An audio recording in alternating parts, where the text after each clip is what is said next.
आज के क्लास की शुरुआत करेंगे और बहुत अच्छी क्लास होगी। पूरी की पूरी चीज़ें आपको अच्छे तरीके से समझाई जाएंगी। पूरा का पूरा मैं अपना एफर्ट दूंगा, लेकिन काम आपको ये करना है कि मन लगाकर वीडियो को शुरू से लेकर के लास्ट तक देखना है और एक काम से और भी करना है। अगर वीडियो पसंद आए तो आपके पास जितने भी ग्रुप हैं सब में शेयर करना है।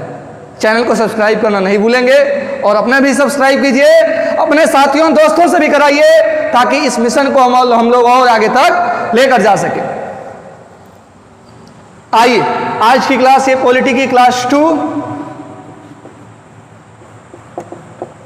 पॉलिटी की क्लास 2 है भारतीय राज्य व्यवस्था। इसकी क्लास 2 है। कल इंट्रोडक्शन क्लास थी जिसमें मैंने आपको बताया था कि राज्य क्या होता है, स्टेट क्या होता है और स्टेट किस प्रकार से बनता है। तो थोड़ा सा रिवीजन कर लेते हैं। मैंने बताया था कि राज्य के कुल 4 तत्व होते हैं। कौन कौन से? जनसंख्या, क्षेत्रफल, सरकार और संप्रभुता। तो ये 4 चीजें मिलकर के राज्य का निर्माण करती हैं। फिर मैंने बताया कि जो राज्य की व्यवस्था है उसके बारे में जहां अध्ययन हो उसको हमने बताया था कि उसको संविधान कहते हैं। संविधान को और अगर दूसरी भाषा में कहा जाए, अगर एकदम शुद्ध हिंदी भाषा में, शुद्ध सरल भाषा में कि संविधान है क्या, तो संविधान को अगर देखा जाए तो संविधान जो लोग हैं और जो सरकार है उसके बीच एक कॉन्ट्रैक्ट का काम करती है। एक कॉन्ट्रैक्ट का काम करती है कि लोगों और सरकार के बीच में सामंजस्य कैसे बैठा रहे। लोग भी अपनी शक्ति को, अपने अधिकार का दुरुपयोग न करें, कानूनों का उल्लंघन न करें, सरकार भी अपने नियमों का उल्लंघन न करे, दोनों में एक अच्छे तरीके का तालमेल बैठा रहे। इसके लिए संविधान बना। तो मोटा मोटा संविधान की यही परिभाषा होगी। राज्य व्यवस्था के बारे में आपने जान लिया। कल आपने यह भी जाना था कि दुनिया का सबसे बड़ा और लिखित संविधान हमारा इंडिया का संविधान है। दुनिया का सबसे छोटा संविधान अमेरिका का है, मात्र 7 अनुच्छेद है। ठीक उसी प्रकार से हमने देखा था कि ब्रिटेन का संविधान अलिखित संविधान है, न्यूजीलैंड का संविधान अलिखित संविधान है। तो बहुत सारे ऐसे देश जहां के संविधान लिखित हैं और अलिखित हैं। आज जो सबसे पहले चर्चा होगी राजनीति विज्ञान से, क्योंकि एक शब्द आता है पॉलिटिकल साइंस। लोगों के अंदर कंफ्यूजन होता है 4 चीजों को लेकर के। आपके सामने जब भी संविधान की बात आती है तो 4 चीजें आपको कंफ्यूज करती हैं। सबसे पहला कि पॉलिटी पढ़ना है, कि पॉलिटिकल साइंस पढ़ना है, राजनीति विज्ञान जिसको आप कहते हैं। तीसरी चीज आती है कि पॉलिटिक्स पढ़ना है। ये 4 चीजें आप समझते हैं डेली अपने दैनिक जीवन में, ये चारों चीजों को आप सुनते होंगे हमेशा के लिए। कॉन्स्टिट्यूशन पढ़ना है, तो कॉन्स्टिट्यूशन पढ़ना है कि पॉलिटिक्स पढ़ना है कि पॉलिटिकल साइंस पढ़ना है कि पॉलिटी पढ़ना है, क्या पढ़ना है हमारे गवर्नमेंट जॉब के एग्जाम में। तो कल मैंने आपको ये जानकारी दिया था कि जो हमको पढ़ना है कॉन्स्टिट्यूशन, संविधान पढ़ना है। ना हमको पॉलिटी पढ़नी है, ना पॉलिटिकल साइंस पढ़ना है, ना पॉलिटिक्स पढ़ना है। ये 3 चीजें वनडे एग्जाम के लिए नहीं है। ये 3 चीजें आप अगर जाएंगे सिविल सर्विसेज के एग्जाम के अंदर तो वहां पे डिस्क्रिप्टिव पेपर होता है, वहां पे आपको इन सारी चीजों के बारे में डेप्थ जानकारी होनी चाहिए। लेकिन आपके वनडे एग्जाम के अंदर केवल कॉन्स्टिट्यूशन पूछा जाता है, तो केवल उसी को हम लोग कवर भी करेंगे और 25 से 30 वीडियो के अंदर ये पूरा का पूरा संविधान कंप्लीट हो जाएगा। अभी चूंकि शुरुआती दौर है तो इसमें हम छोटी छोटी चीजों को भी लेकर चल रहे हैं, बाकी स्पीड अपने आप बनने लगेगा। आइए, तो सबसे पहले कल मैंने आपको बताया था कि पॉलिटी जिसके हिंदी भारतीय राज्य व्यवस्था, कि राज्य की व्यवस्था के बारे में जहां अध्ययन किया जाता है राज्य व्यवस्था कहलाती है। अब उससे संबंधित नियम कानून जिस चीज में लिखे गए हैं उसको कॉन्स्टिट्यूशन बोलते हैं, संविधान बोला जाता है। अब ये 2 चीजें हैं कि पॉलिटिकल साइंस और पॉलिटिक्स, ये आखिर क्या होता है। क्योंकि हमको हर एक चीज के बारे में बहुत डीप तक तो नहीं, इन 3 चीजों के बारे में बहुत डीप नहीं जानना है, लेकिन ऊपर ऊपर कम से कम जानकारी हमारे पास होनी चाहिए। तो पॉलिटिकल साइंस और पॉलिटिक्स, इन दोनों चीजों को समझते हैं हम। देखिए दोस्त, अगर पॉलिटिकल साइंस के हिंदी की बात करेंगे तो इसका जो हिंदी निकल के आता है वो होता है राजनीति विज्ञान। राजनीति विज्ञान। और अगर देखेंगे पॉलिटिक्स के हिंदी की बात करेंगे तो इसका हिंदी होता है राजनीति। पढ़ना तो हमको नहीं है ये दोनों ही चीजें, लेकिन जानना जरूरी है। तो राजनीति विज्ञान कहां से है भाई? तो दुनिया के अंदर जब संविधान आया, दुनिया के अंदर जब भारतीय राज्य व्यवस्था आई, तो भाई राज्य व्यवस्था अगर आएगी कहीं किसी प्रकार की, आप देखते होंगे आपके घर के अंदर ही, आपके मोहल्ले के अंदर ही, आपके शहर के अंदर ही जब किसी प्रकार का सिस्टम बनता है तो उसमें 4 लोग टीका टिप्पणी करने वाले जरूर मिलते हैं। वो कहेंगे कि भाई ये व्यवस्था सही नहीं है, ये व्यवस्था गलत है, इसको इस तरीके से होना चाहिए था, इसको इस तरीके से होना चाहिए था। मतलब उस व्यवस्थाओं के ऊपर कहीं ना कहीं रिसर्च जरूर होने लगते हैं। तो अगर उन व्यवस्थाओं के ऊपर जो रिसर्च होने लगते हैं, उस रिसर्च का नाम आप इंग्लिश में कहते हैं साइंस, विज्ञान, तो वही बन जाता है पॉलिटिकल साइंस। कि जो भारत किसी देश की जो भी राज्य व्यवस्था है, वो राज्य व्यवस्था कितनी सही है, कितनी गलत है, इसका संपूर्ण विश्लेषण जिस सब्जेक्ट के अंदर किया जाता है उसको बोला जाता है राजनीति विज्ञान। विज्ञान का मतलब आप समझते हैं, एक सर्च होता है, खोज होती है। तो राज्य व्यवस्था के बारे में जहां खोज हो, राजनीति विज्ञान कहते हैं। राजनीति क्या कहते हैं? तो राजनीति उसको कहा जाता है कि जो भारतीय किसी भी देश की राज्य व्यवस्था, जो राज्य व्यवस्था है वो एक तरीके से कह सकते हैं कि वो एक बुनियादी ढांचा है। एक तरीके से अगर इस एग्जांपल लेकर आपको समझाते हैं। एक आपका है कि जैसे मान के चलिए आपको हलवा बनाना है और कोई ऐसा आदमी भाई जिसको हलवा बनाना नहीं आता, तो वो करेगा क्या दोस्त? तो सबसे पहले वो करेगा कि भाई कुछ आता ही नहीं है तो किसी न किसी चीज का सहारा लेगा। मान लीजिए उसने एक पुस्तक का सहारा लिया। अब उस पुस्तक में उस हलवा बनाने के बारे में लिखा गया होगा कि इस तरीके से आपको काम करना है तो ये हलवा बन के तैयार हो जाएगा।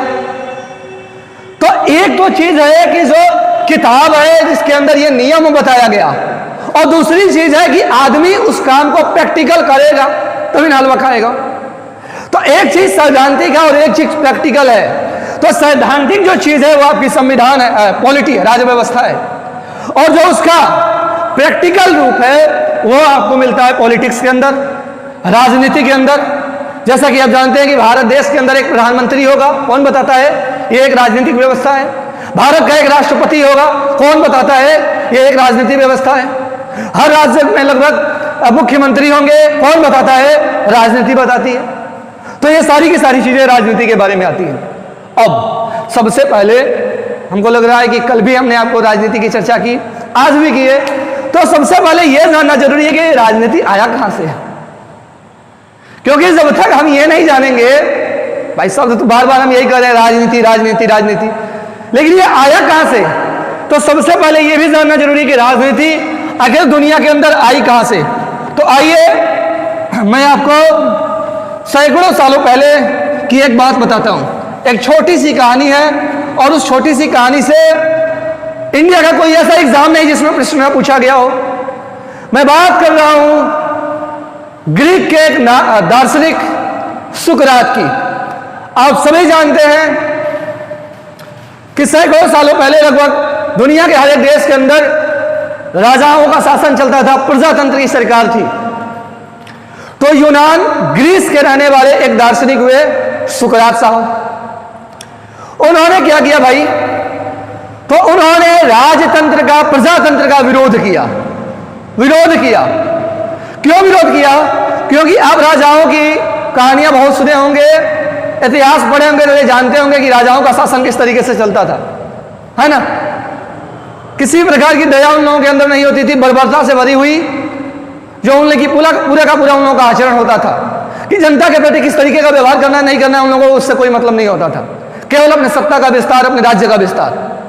तो इसी क्रम में इस राजा के शासन को खत्म करने के लिए यूनान के एक महान दार्शनिक सुकरात ने सबसे पहले एक कदम उठाया, और सुकरात राजा का विरोध करते हैं।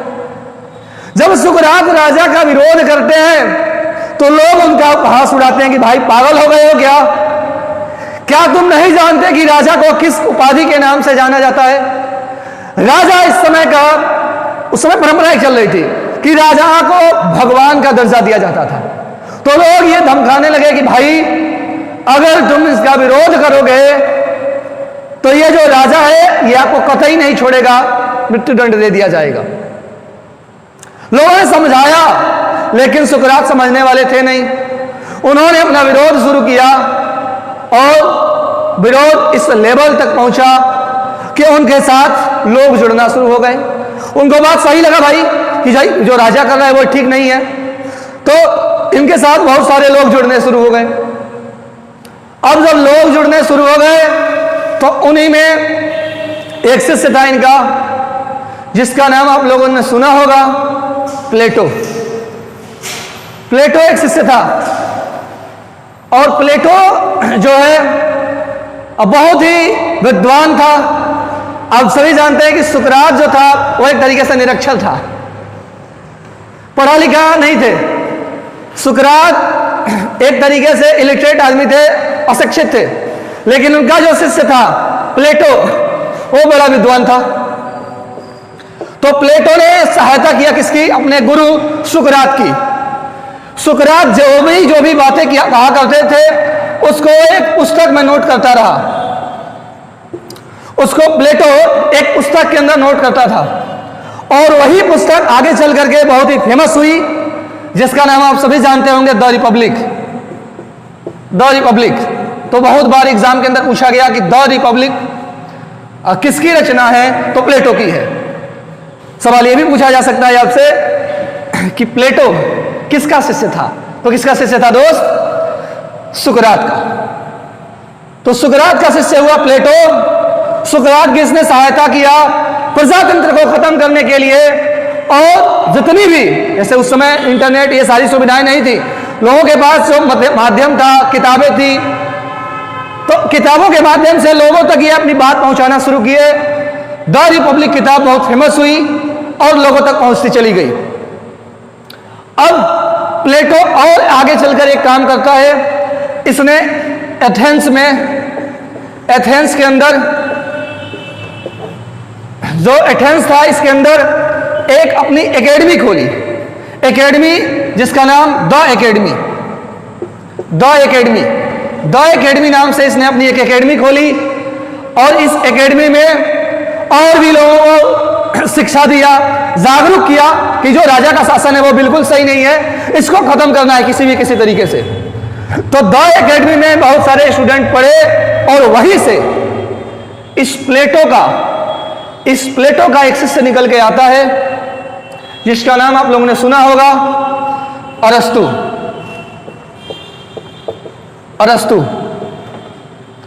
अब ये जो अरस्तु है, ये एक पुस्तक की रचना करता है, जिस पुस्तक का नाम आप सभी जानते होंगे, जिसका नाम है द पॉलिटिक्स।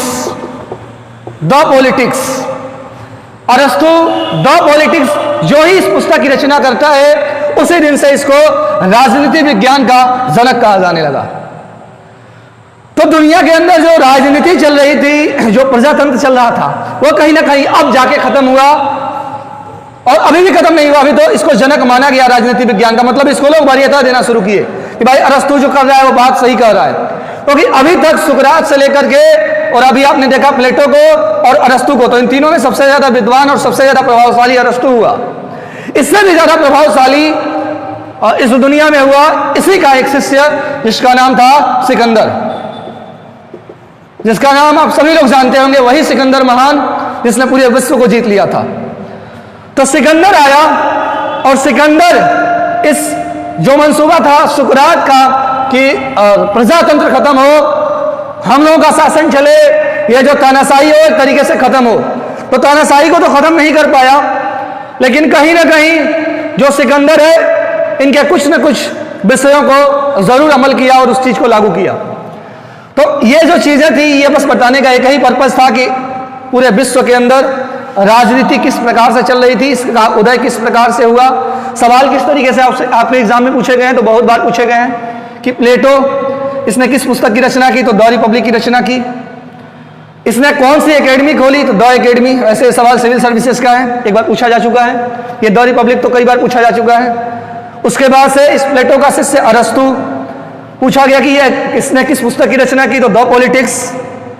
यह भी पूछा गया कि प्लेटो का शिष्य कौन था, तो अरस्तु था। सवाल कई बार यह भी आया कि सिकंदर किसका शिष्य था, तो अरस्तु का शिष्य था। तो ये लगभग 5 से 7 प्रश्न यहां से आपको क्लियर हो गए और ये चीज पता चल गई आपको कि दुनिया के अंदर किस प्रकार से राजनीति आया।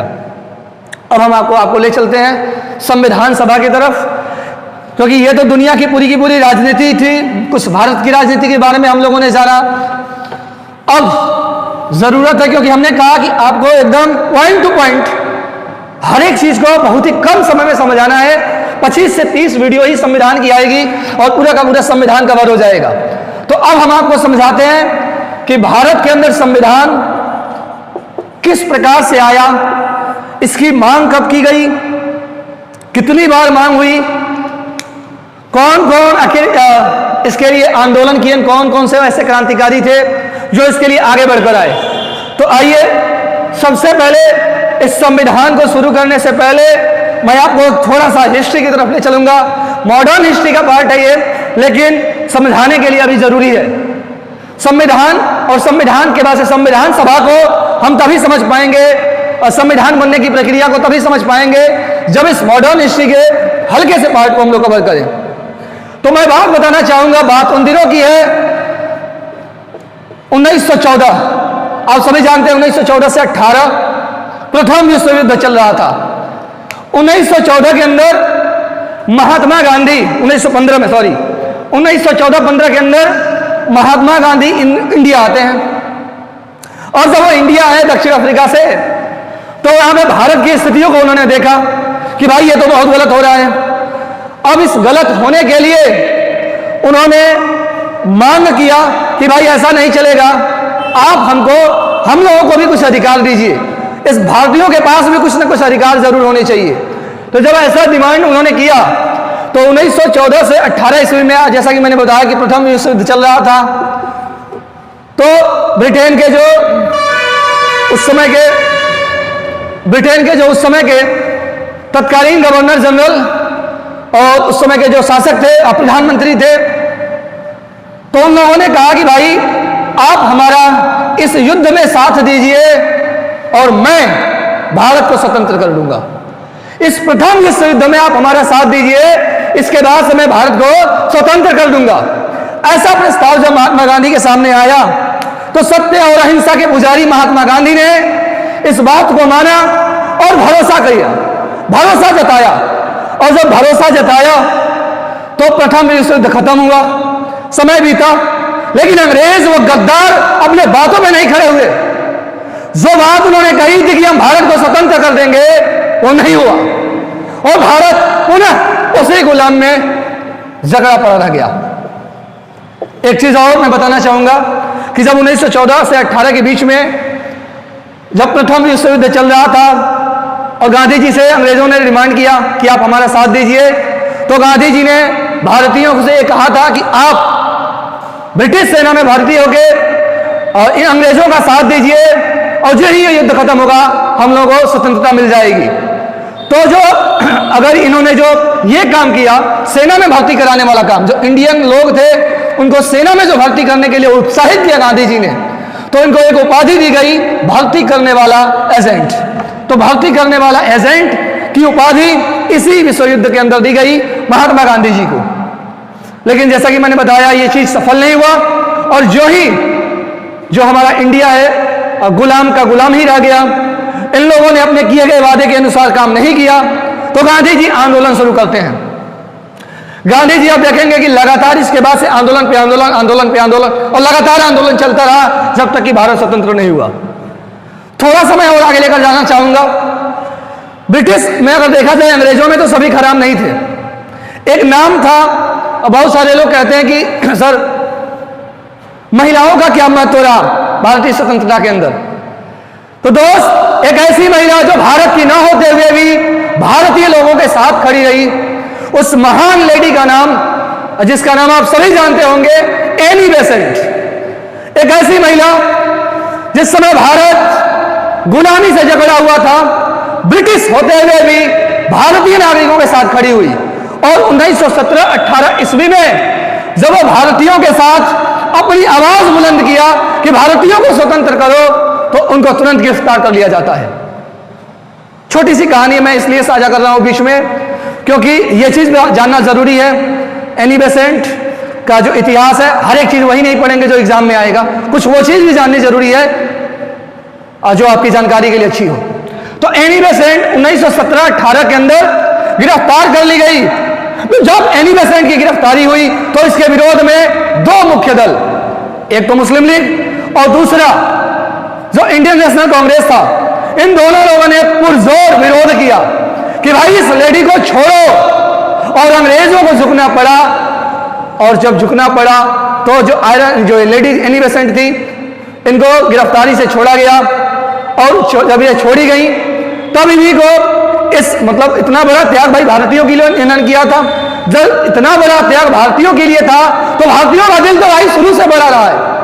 इनको इंडियन नेशनल कांग्रेस का प्रेसिडेंट बना दिया गया, अध्यक्ष बना दिया गया तुरंत। इसके बाद क्या हुआ भाई? इसके बाद यह हुआ कि इनका मंसूबा यह था एनी बेसेंट का कि भाई किसी तरीके से हम भारत को स्वतंत्रता दिला दें, कि जब भाई इतनी लड़ाई लड़ी रहे हैं, ब्रिटेन के हैं ही, और ब्रिटेन में हमारे कुछ समर्थक भी हैं, लेबर पार्टी की सरकार थी ब्रिटेन के अंदर, और इनका यही था मतलब कि वहां से कुछ मित्रों के साथ मिल करके और ब्रिटिश हाउस ऑफ कॉमन्स के अंदर यह प्रस्ताव पास करा दिया जाए और भारतीयों को मुक्त करा दिया जाए। लेकिन लेबर पार्टी की सरकार दुर्भाग्यवश गिर गई और यह काम भी सफल नहीं हो पाया। उसके बाद आप जानते होंगे बहुत सारी मांगे हुई संविधान को लेकर के। तो सबसे पहले मैं आपको लेकर चलूंगा थोड़े से और आगे, क्योंकि 100 चीजें हैं, आपके पॉइंट टू पॉइंट वही चीज पढ़ाया जाएगा जो आपके एग्जाम के अंदर आ जाए। तो द्वितीय विश्व युद्ध शुरू हुआ, और द्वितीय विश्व युद्ध 1939 से 45 के अंदर, 1939 और 45 के बीच की बात है। ब्रिटेन पुनः एक बार विश्व युद्ध में उलझ गया, और इस बार इतना बुरे तरीके से उलझा, इतना बुरे तरीके से उलझा कि अब इसको भारतीय के आर्मी की, इंडियन आर्मी की, भारतीय लोगों की बहुत ज्यादा दरकार पड़ी। तो पुनः यह गद्दार देश भारत से एक बार और कहता है कि एक बार और साथियों, इस युद्ध के खत्म होने के बाद से मैं आप लोगों को स्वतंत्र कर दूंगा। जब यह प्रस्ताव भारतीय लोगों के पास आया तो भारतीय लोगों ने पहले तो समझ चुका था कि भाई ये ऐसा करने वाले हैं नहीं, एक बार धोखा हो चुका था। तो 1939 से 45 के बीच में द्वितीय विश्व युद्ध चल रहा था। थोड़ी सी और जानकारी देना चाहूंगा आपको। तत्कालीन प्रधानमंत्री विंस्टन चर्चिल, जो कि उस समय के सबसे बड़े तानाशाह थे, अगर हिटलर के बाद कोई तानाशाह माना जाता है तो विंस्टन चर्चिल, तो चर्चिल एक बहुत बड़ा तानाशाह था। उसने क्या किया भाई, दिमाग तो उसका चल नहीं पाया, तो उसने कहा कि अब लग रहा है कि किसी न किसी तरीके से इनको जाल में फंसाना है। तो जब जाल में फंसाना है तो उसने 1942 के अंदर एक प्रस्ताव भेजा, एक मिशन भेजा, जिस मिशन का नाम है Cripps mission. Cripps mission Winston Churchill के समय इंडिया के अंदर आया और यही प्रस्ताव लिया कि भाई स्वतंत्र कर देंगे, एक बार मौका दे दो, एक बार साथ दे दो। लेकिन इंडिया तो लोग समझ चुके थे। इसी प्रस्ताव को जो क्रिप्स मिशन आया, बहुत बार एग्जाम के अंदर पूछा गया कि क्रिप्स मिशन भारत के अंदर कब आया, तो 1942 के अंदर आया। तो क्रिप्स मिशन जो 1942 के अंदर आया, मजाक उड़ाया गया भारतीय नेताओं द्वारा। सबसे पहले गांधी जी ने कहा पहली चीज कि ये पोस्ट डेटेड चेक है। पोस्ट डेटेड चेक की संज्ञा दी गई किसके द्वारा? महात्मा गांधी के द्वारा। किसको? क्रिप्स मिशन को। दूसरी संज्ञा दी गई पंडित जवाहरलाल नेहरू के द्वारा, टूटे हुए बैंक का पोस्ट डेटेड चेक। तो दूसरी संज्ञा पंडित जवाहरलाल नेहरू को द्वारा दी गई। किसको? तो क्रिप्स मिशन को। तो क्रिप्स मिशन को दो संज्ञा दी गई, एक महात्मा गांधी द्वारा और एक इनके द्वारा। लेकिन आप सभी जानते हैं ब्रिटेन तो किसी न किसी तरीके से जीता, युद्ध जरूर हुआ, इसमें सफलता भी प्राप्त किया, लेकिन आने वाले समय में चर्चिल की बुरी तरीके से एक तरीके से सरकार गिर गई।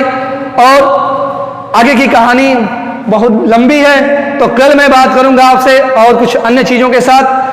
तो जो भी आपको इसमें कुछ नया देखने को मिला होगा, जो भी पॉइंट आपके एग्जाम के हिसाब से अच्छे लगे होंगे, आप उन सारी चीजों को अच्छे तरीके से अपने नोट्स के अंदर बना लेंगे। और जो अगर कुछ गलती हो गई होगी तो मैं उसके लिए माफी चाहूंगा, कमेंट बॉक्स में कमेंट करेंगे, अगली वीडियो में उसको सुधार लिया जाएगा। सुधार तो हम कर लेंगे, लेकिन आपको भी सुधार करने की जरूरत है। तो जो रणनीति के साथ आप अभी तक तैयारी कर रहे हैं, उस रणनीति में भी बदलाव लाइए। मैं आपके साथ खड़ा हूं, जितना प्रयास हो सकता है आप लोगों के लिए किया जाएगा। लेकिन एक छोटा सा प्रयास आपको भी इस चैनल के लिए करना है कि अगर इस कंटेंट के माध्यम से आपको कुछ भी फायदा पहुंच रहा है तो अपने सभी दोस्तों के, अपने सभी ग्रुप्स में जरूर शेयर करें। इतनी आशा हमारे आप लोगों से है।